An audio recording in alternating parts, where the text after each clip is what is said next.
Mga ka-PL, naiyak na lamang po si ex-PDEA Jonathan Morales habang nagpapasalamat po sa ating mga kababayan.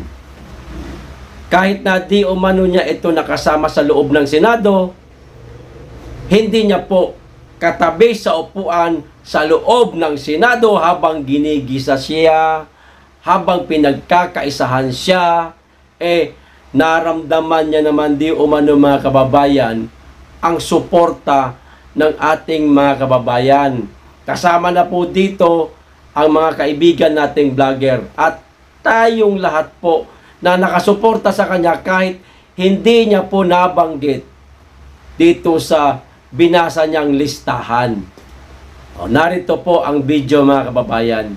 Panoorin po natin. Naluha ang mama. Kaya hiling ko po sa ating mga kababayan, tuloy-tuloy po nating suportahan at protektahan si ex-PDEA Jonathan Morales at meron pang natitirang isang pagdinig. Sana yung inaasahan natin na gusto nating marinig sa huling gagawing hearing sa committee ni Senator Ronald Bato de la Rosa, mga kababayan, sana ito po ang lumabas. Okay? O ito na po ang video. Maraming salamat po sa inyong pagtitiwala. Ako talagang wala po akong maipagkakaloob sa inyo. Kundi ito pong aking paninindigan, ang aking personal na kaalaman patungkol po dito sa ginawa kong investigasyon. Kung saan man po ako pagparin ng tadhana at ng kapalaran, ay masaya ko po itong babaunin kahit sa kabilang buhay. Yun lang po.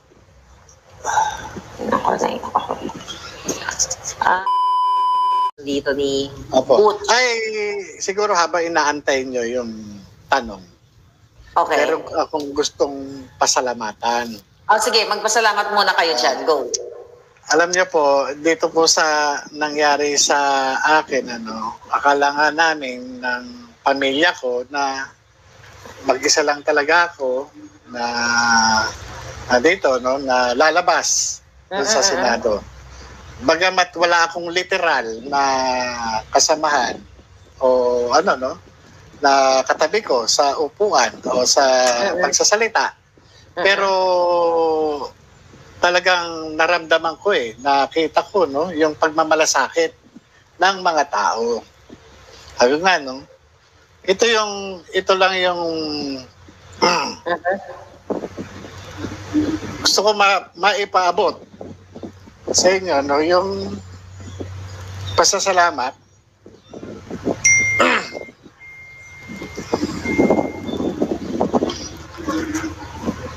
Mahal namin kayo, sir. Sa mga grupo at mga individual na patuloy na nagiging katuwang ng sambayanang Pilipino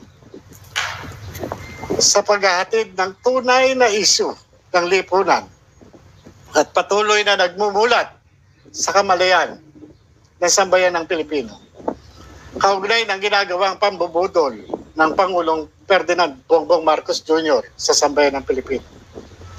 Una, yung Maharlika Network, yung Boljak, Boljakera, Sas Rogando Sasot, Joey De Vibre, ang SMNI, Peebles Talakera, Attorney Trixie Cruz Angeles, Attorney Harry Roque, Attorney Glenn Chong, Attorney Vic Rodriguez, Attorney Badong, Attorney Risa, Jay Sonsa, K. Eric Celis, Lorraine Badoy, Banateros, sina Banat Bay, Coach Oli, and Boss Dada, kina Yusek Marlon and Yusek Pam ng The Third Floor Studio, kay General Macanas, kay Captain Dado, kay Miss Malu Tikia, sa grupong Hindi Mo Pera Yan group,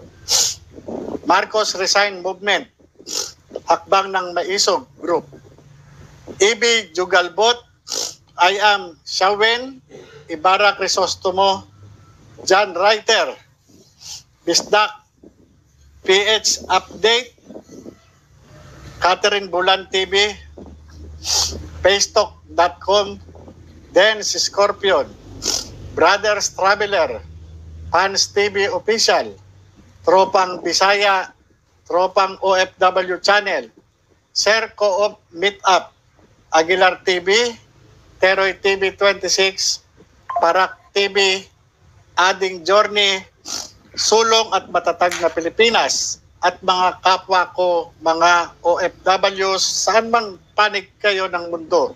At sa lahat po ng mga vloggers na hindi ko nabanggit, ganun din po sa mainstream media. Maraming salamat po sa inyong pagtitiwala. Ako ay talagang wala po akong maipagkakaloob sa inyo, kundi ito pong aking paninindigan, ang aking personal na kaalaman patungkol po dito sa ginawa kong investigasyon.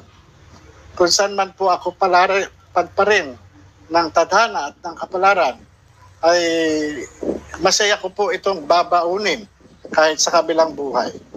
Yun lang po. JM, nandito po kami sa inyo na ako, sabi ko nga, hanggang humihinga po ako katulad ninyo. Pareho tayo ng sitwasyon, ginigipit, sinusubukang itumba, may mga banta sa buhay.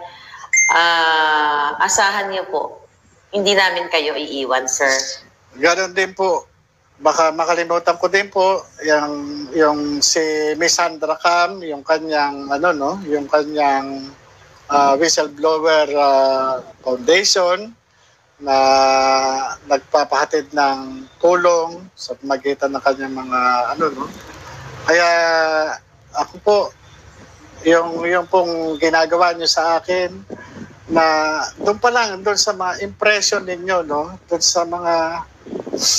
sa mga inspirasyon na pinagkakaloob nyo, na nababasa ko at nababasa ng aming pamilya.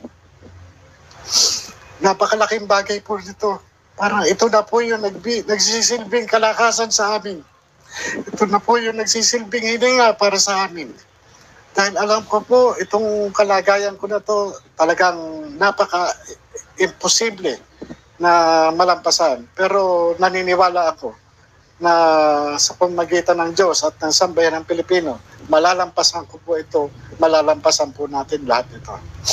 Yes, sir. Pasensya na po kayo kung nagiging lang po ako.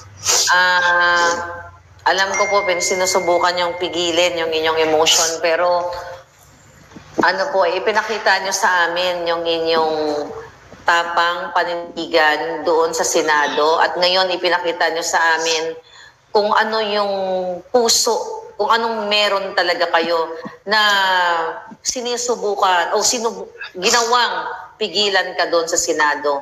Ngayon sa araw na ito, narinig namin na isinakripisyo mo yung karir mo.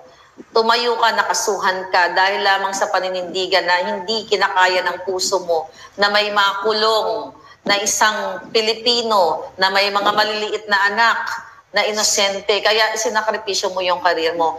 I hope marami tayong oras, pero alam ko may interview po kayo, sir. Ulitin natin to, marami pa sana akong katanungan. Mula po sa kaibuturan na akin po, ang mga nagmamahal sa inyo ngayon, sobra po, overwhelming, wag po kayo panghinaan ng loob, sir. Again, kumbaga parang blood compact tayo dito sa sa oras na ito. Wala pong iwanan, sir. Saludo po ako sa inyo at sana po mag-ingat kayo at nandito kami para magdasal sa inyo at magsuporta. Thank you so much. Maraming salamat po sa inyong lahat. Yeah. See you po ulit. All right. So